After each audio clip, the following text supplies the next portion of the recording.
আমার নাম গোপী, বয়স 29। আমি কলকাতার বাসিন্দা। কলকাতা থেকে একটু সাইড-এ একটা মফস্বল এলাকায় থাকি। বাড়িতে আমার বাবা মার একটি বোন আছে। বোনের বয়স 19-এর মতো। সিটি কলেজে ফার্স্ট ইয়ারে পড়ে। দেখতে হেভি সুন্দরী, খুব ফর্সা, শরীর স্বাস্থ্য মোটামুটি। আমি আমার বোনকে ছোটবেলা থেকে আস্তে আস্তে বড় হতে দেখেছি। 13 বয়সের পর থেকে ওর ক্রমশ বৃদ্ধি পাচ্ছিল। আমার দেখে খুব লোভ হতো, মনে হতো যদি পেতাম একবার। আস্তে আস্তে যত বড় হচ্ছিল আমার লোভ তত বৃদ্ধি পাচ্ছিল। আমি ইয়ার্কি মেরে ওর সঙ্গে মজা করতে করতে ওর গায়ে হাত দিতাম। এটা প্রায় আজ থেকে মাস 6 আগে, কিন্তু সে কাহিনী তোমাদের পরে শোনাব। কিন্তু আজ যেটা বলবো সেটা হলো এই মাত্র কাল আর পরশু যা ঘটেছে। এটা আমার জীবনের একটা অনন্য অভিজ্ঞতা। রবিবার আমাদের গ্রামের বাড়িতে একটা বিয়ে বাড়ির নেমন্তন্ন ছিল। আমাদের সকলের সেখানে নিমন্ত্রণ ছিল, কিন্তু বোনের প্রথম বর্ষের এক্সামের তৈয়ারি নেওয়ার জন্য ও বলল যেতে পারবে না। আমিও বললাম আমার অফিসের কাজ আছে তাই যেতে পারবো না। মা আর বাবাকে বললাম তোমরা দুজনে যাও, আমি আর সুমনা বাড়িতে আছি। ওরা রাজি হয়ে গেল। শনিবার বিকেলবেলায় বাবা আর মা চলে গেল। আমি আর সুমনা বাড়িতে রইলাম। বোনের সঙ্গে মস্তি করে করে সন্ধে বেলায় আমি বেরলাম আড্ডা মারতে। আমার 2 বন্ধু রাহুল আর পঙ্কজ ছিল সেদিন। রাহুল একটা কোম্পানিতে ইঞ্জিনিয়ার, পঙ্কজ ছোটখাটো ইলেকট্রিকের দোকানে কাজকর্ম করে। লেখাপড়াও বেশি দূর করেনি, কিন্তু আমাদের সঙ্গে পড়তো বলে বন্ধুত্ব আছে। আমরা একটা জায়গায় আড্ডা মারতে মারতে বিয়ার খাচ্ছিলাম। বসে বসে গল্প করতে করতে আমি বললাম, আচ্ছা আমার বোন সুমনাকে তোদের কেমন লাগে? ওরা তো অবাক হয়ে গেল। আমি একটা দাদা হয়ে নিজের বোনের সম্পর্কে এরকম বলছি শুনে। ওরা প্রথমে বলল ভালো। আমি তারপর ওদের ভেতরের ভয় কাটানোর জন্য বললাম ওকে কাছে পেলে তোরা কি করবি? তখন তো সবাই হতভম্ব। তারপর কিছুক্ষণ পরে পঙ্কজ বলল, আরে ভাই তুই রাগ করবি বলে বলতে পারিনি, কিন্তু আমার তো হেভি লাগে। ও যখন কলেজ যায় আমি দোকান থেকে ওকে দেখি। যা লাগে না ওকে দেখতে। কতবার তোদের বাড়িতে ইলেকট্রিকের কাজ করতে গিয়ে দেখেছি। একটা সুযোগ করে দে না ভাই, তোর যা লাগে দেব। রাহুল বলল ভালোই হয় যদি কাছে পাই। আমি বললাম বাড়িতে এ সময় কেউ নেই, সবাই মিলে একটা সুযোগ আছে। কিভাবে কি করা যায় বলতো? পঙ্কজ বলল চল এখুনি তোদের বাড়ি যাই। আমি বললাম আশেপাশের ফ্ল্যাটের লোকেরা সন্দেহ করবে, তাছাড়া মা যদি জানতে পারে তাহলে খুব বকবে। এখানে হবে না, অন্য কোথাও। তখন রাহুল একটা মস্ত প্ল্যান দিল। বলল চল সবাই মিলে দীঘা ঘুরে আসি, তোর বোনকেও নিয়ে যাই। ওখানে গিয়ে হোটেল ভাড়া নেব, তারপর সেখানে সবাই মিলে। আমি বললাম কিন্তু ও কি আমাদের সঙ্গে যেতে রাজি হবে? পঙ্কজ বলল রাজি কাতে হবে, তুই শুধু যেভাবে হোক তোর বোনকে রাজি করা। আমার দীঘায় অনেক পরিচিতি আছে, আমার চেনা হোটেলও আছে। আমি ফোনে রুম বুক করে নেব। আমি বললাম ঠিক আছে দেখছি। রাহুল বলল না দেখছি নয়, আমি সব খরচা করব, তুই শুধু রাজি করা। আমি বললাম ঠিক আছে। তাই আমাদের ঠিক হলো আমরা 3 জন দীঘা যাব আমার বোন সুমনাকে নিয়ে। দীঘা হলো ওয়েস্ট বেঙ্গলের সবচেয়ে বড় সি বিচ, খুব সুন্দর জায়গা। আমি ওখানে 3-4 বার গেছি। কলকাতা থেকে 4-5 ঘন্টার পথ, বাসে করে যেতে হয়। এছাড়া ট্রেনেও যাওয়া যায়। এবার কাহিনীতে আসি। আমি বাড়িতে এসে বোনকে বললাম সুমনা বাবা মা তো নেই, চল না কোথাও থেকে ঘুরে আসি। আমার 2 বন্ধু আর 2 বান্ধবী যাবে, সবাই মিলে মজা করতে করতে যাব। ও বলল দাদা আমার যে পরীক্ষা সামনে, পড়াশোনা করতে হবে। আমি বললাম চল না একটা দিন তো, আমরা সবাই মিলে খুব মস্তি করব। আর তাছাড়া তুই তো জানিস আমার বন্ধুদের কে, সীমা আর আঞ্জু যাবে সঙ্গে। তোরা 3 জন মেয়েরা মস্তি করবি। এইভাবে অনেকক্ষণ ধরে বলে ওকে রাজি করলাম। বললাম ব্যাগ প্যাক করে নে, বিচে স্নান করতে হবে। সেই অনুযায়ী হালকা কাপড় জামা নিবি, সকালে বেরবো। রাতে শুয়ে শুয়ে রাহুল আর পঙ্কজকে ফোন করে দিলাম। সকালে দুজনে বেরিয়ে পড়লাম। রাহুল আর পঙ্কজ পরের স্টপেজে উঠবে, আমরা বাসে উঠে পড়লাম। পরের স্টপেজ যথারীতি রাহুল আর পঙ্কজ উঠল। বোনের পাশে আমি বসেছিলাম। 2-3টা টেস্টপেজ পর যখন কোনো মেয়ে উঠল না, তখন বোন আমাকে বলল, কিরে দাদা, তুই যে বললি সীমা আর আঞ্জু আসবে, কই উঠল না তো? আমি বললাম, ওদের বাড়িতে কি প্রবলেম হয়েছে তাই আসতে পারেনি। বোন তো চিন্তায় পড়ে গেল, বলল, তাহলে কি হবে? আমি বললাম, চিন্তার কি আছে, এই তো আমরা 3জন আছি, 4জনে মস্তি করব। বোনকে খুব চিন্তিত দেখালো। রাহুল আর পঙ্কজ ওর সঙ্গে গল্প করতে লাগলো। বাস দীঘা পৌঁছালো 12টা নাগাদ। আমরা সবাই বাস থেকে নেমে হোটেলের দিকে রওনা দিলাম। পঙ্কজ আগে থেকে হোটেলে রুম ঠিক করে রেখেছিল। গিয়ে দেখলাম খুব কনজেস্টেড জায়গা হোটেলটা, ছোট ছোট খুপুরি খুপুরি রুম, খুব একটা পরিষ্কার নয়। আমি বললাম, এরকম জায়গায় কেন ঠিক করলি? কোনো ভালো জায়গায় ফ্যামিলি হোটেল পেলি না? পঙ্কজ কোনো উত্তর দিল না। বলল, যা ঠিক করেছি তাতেই চল, বেশি কথা বলিস না। পরে জেনেছিলাম এটা আসলে একটা কম দামি হোটেল। বাইরে থেকে যারা ওসব কাজের জন্য এখানে আসে তারা এখানে থাকে। এদের নিজস্ব সার্ভিসও আছে, কেউ কেউ সাথে নিয়েও আসে। যাই হোক, আমরা 2টো রুম বুক করলাম, একটা বোনের জন্য আর একটা আমাদের 3জনের জন্য। আমরা রুমে ঢুকে প্ল্যান করলাম বিচ যাওয়ার আগে একটু ড্রিঙ্ক করব। তাই বোনের রুমে নিয়ে গিয়ে বললাম, তুই ফ্রেশ হয়ে নে, একটু পরে বিচে যাব, আমরা খাবার নিয়ে আসছি। এই বলে আমরা বাইরে গেলাম। একটা বারে বসে বসে হুইস্কি আর খাবার খেলাম। আধ ঘন্টা পরে ওখান থেকে বেরিয়ে বোনের জন্য খাবার কিনতে গেলাম। এসে দেখি পঙ্কজ আর একটা ড্রিঙ্কস কিনেছে। আমি বললাম, কি হবে এটা? বলল, কাজে লাগবে। আর একটা স্প্রাইটের 600 ml কিনে রুমে এলাম। রুমে এসে পঙ্কজ স্প্রাইটের বোতলটা একটু খালি করে ওতে ড্রিঙ্কসটা ঢেলে দিল। তারপর বলল, চল এবার সুমনার রুমে। বলে সে খাবারটা আর স্প্রাইটটা নিয়ে সুমনার রুমে ঢুকলো। আমিও গেলাম। গিয়ে বললাম, তুই ফ্রেশ হয়েছিস? বোন বলল, হা দাদা। আমি বললাম, খেয়ে নে, তারপর বিচে যাব। পঙ্কজ ওকে স্প্রাইটটা দিল, বলল, সুমনা তুমি এটাও খেয়ে নাও। আমরা বসে বসে গল্প করতে লাগলাম। খেয়ে দিয়ে স্প্রাইটটা খেতে লাগলো। বলল, দাদা স্প্রাইটটা এত কড়া কেন বলতো? পঙ্কজ বলল, হয়তো দ্বীপে ছিল তাই, কিংবা হবে হয়তো আগেকার জিনিস। তুমি খেয়ে নাও, কিছু হবে না বলাতেও খেতে লাগলো। আমরা ওকে বললাম, তুই খেয়ে রেডি হ, আমরাও রেডি হচ্ছি, বিচে যাব। তারপর আমরা 10 মিনিট পর রেডি হয়ে সুমনাকে ডাকলাম। ও বেরিয়ে এলো, একটা রেড কালার জিন্স আর একটা গ্রিন কালার টপ পরে। পঙ্কজ ওকে বলল, সুমনা এই ড্রেস পরে বিচে যেও না, চলো আমি তোমাকে ড্রেস সিলেক্ট করে দিচ্ছি। বলে পঙ্কজ রুমের ভেতরে নিয়ে গেল সুমনাকে। কিছুক্ষণ পর পঙ্কজ বেরিয়ে এলো। আমি বললাম, কিরে, কি ড্রেস দিলি ওকে? পঙ্কজ বলল, দেখতেই পাবি, তোর বোনকে কি বানাবো, দেখতেই পাবি। কিছুক্ষণ পরে সুমনা বেরিয়ে এলো, একটা শর্ট প্যান্ট আর একটা লাইট ইয়েলো জামা।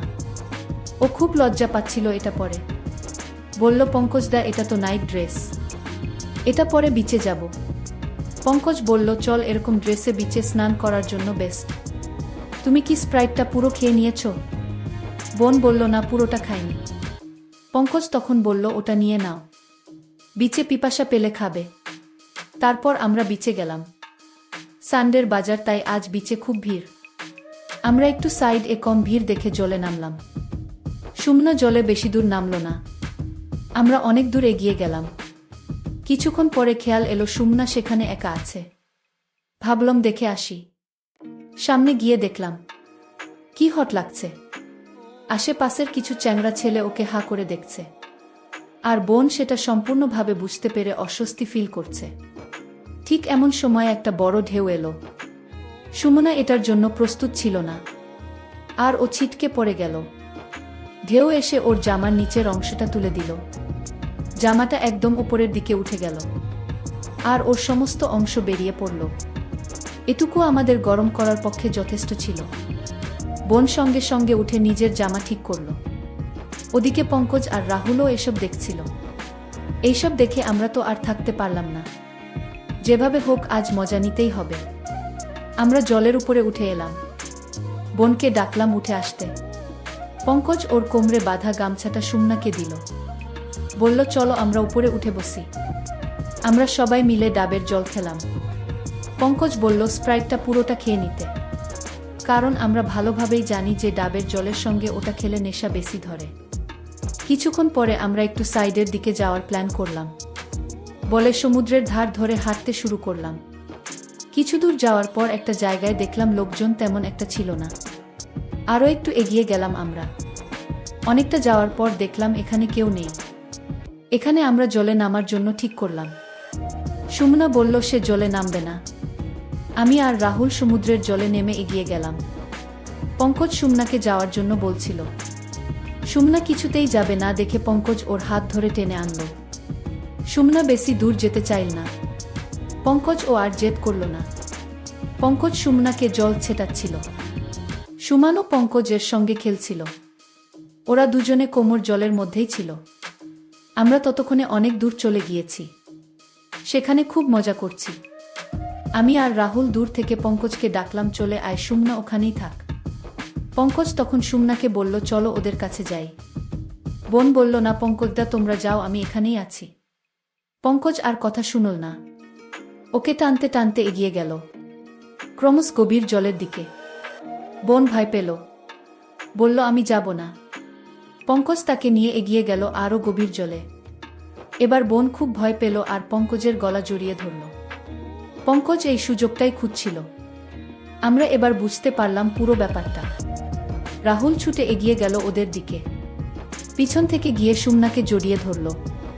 সুমনা ভয় পেয়ে একবার রাহুলের গলায় আর একবার পঙ্কজের গলায় ঝুলতে লাগল। বোন খুব ভয় পেয়েছিল, তাই সে ওদের মনোভাব বুঝতে পারল না। এরপর আমি গিয়ে পৌঁছালাম ওখানে। বোন আমাকে দেখে ভয়ে আমার গলা জড়িয়ে ধরল। রাহুল আর পঙ্কজ পিছন থেকে মজা নিতে লাগল। পঙ্কজ ওকে বোঝাতে লাগলো ভয় নেই। রাহুল ওর খোলা থাইয়ে হাত বোলাতে লাগলো। সবাই মিলে সুমনাকে নিয়ে খেলতে লাগলাম। আমার বেচারি অসহায় বোন একবার আমার গলায় একবার বন্ধুদের গলায় ঝুলতে লাগলো। এইভাবে খেলতে খেলতে সুমনার জামার নিচের দিকের দুটো বটন খুলে গিয়েছিল। আমরা এবার সেদিকে মনোযোগ দিলাম। আমি লক্ষ্য করলাম কি অসাধারণ দেখতে আমার বোন, কি চকচক করছে ওর স্কিন। এবার বোন বুঝতে পারল ওর সঙ্গে কি হচ্ছে, কিন্তু ওর কিছু করার ছিল না। ও বলতে লাগলো, দাদা আমায় ছেড়ে দে। আমরা ওকে জলের উপরে বসিয়ে দিলাম। তিনজন মিলে অবাধ খেলায় মেতে উঠলাম। তারপর পঙ্কজের গামছাটা আমি ওকে দিলাম, সেটা দিয়ে বোন তার নিচে বেঁধে আমাদের সঙ্গে হোটেলের দিকে রওনা হলো। হোটেলে গিয়ে আমরা সবাই বোনের রুমে ঢুকলাম। বোন ওই অবস্থায় বিছানায় বসে কাঁদতে লাগলো। ভাবতে লাগলো কিভাবে ও আমাদের কাছে বিলি হয়ে গেল। তখনও কি আর বুঝতে পেরেছিল যে ওর সঙ্গে আরও কি হতে চলেছে। কিন্তু আমাদের তখন ওর অবস্থা ভাবার মতো সময় নেই। পঙ্কজ এসে ওকে বিছানার উপরে ফেলে দিল। আমার বোন সুমনার অবস্থা ওঠার মতো ছিল না। সে একদম চুপচাপ শুয়েছিল। প্রচণ্ড ক্লান্ত অবস্থায় মাঝে মাঝে ফুপিয়ে ফুপিয়ে কাঁদছিল। কোনো কথা বলছিল না। পঙ্কজ আর রাহুল ওকে তুলে ধরে আস্তে আস্তে বাথরুমে নিয়ে গেল। আমিও গেলাম পিছু পিছু। বাথরুমে গিয়ে আমরা তিনজনে মিলে সুমনাকে স্নান করিয়ে দিলাম। ভালো করে সাবান মাখিয়ে সুমনাকে স্নান করিয়ে দিলাম। আমরাও স্নান করে নিলাম। তারপর স্নান করে বেরিয়ে সুমনাকে ভালো করে মুছিয়ে দিলাম আর নিজেরাও মুছে নিয়ে চুপচাপ বেডে শুয়ে পড়লাম। আফটার অল সবাই খুব ক্লান্ত ছিলাম, তাই সবাই ঘুমিয়ে গেলাম। বোনের ঘুম ভাঙল সন্ধে বেলার একটু আগে। ঘুম ভাঙতেই নিজেকে সকলের মাঝে ওই অবস্থায় পেয়ে খুব কাঁদতে শুরু করল। ওর কান্নায় আমারও ঘুম ভেঙে গেল। আমি ওকে বুঝিয়ে বললাম যা হয়েছে ভুলে যেতে, কিন্তু বোন খুব কাঁদছিল। পঙ্কজ ও রাহুলের ঘুম ভেঙে গেল। ওরাও বোনকে বোঝাতে লাগলো যা হয়েছে সব ভুলে যেতে। পঙ্কজ বলল আমাকে খাবার আনতে, সবার খুব খিদে পেয়েছে। সুমানা ও কিছু খেয়ে নেবে। আমি উঠে ড্রেস পরে খাবার আনতে বেরিয়ে গেলাম। ওদেরকে বললাম তোরা এবার আমাদের রুম এ যা আর সুমানা ড্রেস পরে নিক। ওরা বলল হ্যাঁ তুই যা, আমরা দেখছি। আমি তো বেরিয়ে গেলাম খাবার আনতে। 10-15 মিনিট পরে খাবার নিয়ে রুম এ এসে দেখলাম ওরা সবাই একই অবস্থায় আছে। আমি তো অবাক হয়ে বললাম কিরে তোরা এবার যা রুম এ, এসব কি হচ্ছে এখনো? এবার ওকে একলা ছেড়ে দে। বোনের কান্না আরও বেড়ে গেল আমার কথা শুনে। সে আমার কাছে ছুটে এসে বলল দাদা ওরা আমাকে ব্ল্যাকমেল করছে। ওরা মোবাইলে আমার ফটো আর ভিডিও রেকর্ড করে রেখেছে। এখন ওরা আমাকে ব্ল্যাকমেল করছে। আমি রাহুলকে বললাম কিরে এসব কি করছিস? পঙ্কজ বলল চিন্তা করিস না ভাই, তোর বোনকে আজ দীঘার সার্ভিস বানাবো। আমি তো খুব রেগে গেলাম। বললাম চল তোরা এবার এ ঘর থেকে যা। পঙ্কজ বলল এ ঘর থেকে কেউ যাবে না, সবাই এই রুমেই থাকবো আর এই অবস্থাতেই থাকবো, তোর ভালো লাগুক বা না লাগুক। বেশি কথা বললে তোর বোনের ফুটো গোটা দুনিয়া দেখবে, ইন্টারনেটে ছেড়ে দেব। আমি ভয় পেয়ে চুপ করে গেলাম। ভাবতে থাকলাম এরা আমার বোনকে নিয়ে কি করার প্ল্যান করছে। তারপর কথা না বাড়িয়ে সবাইকে খাবার সার্ভ করলাম।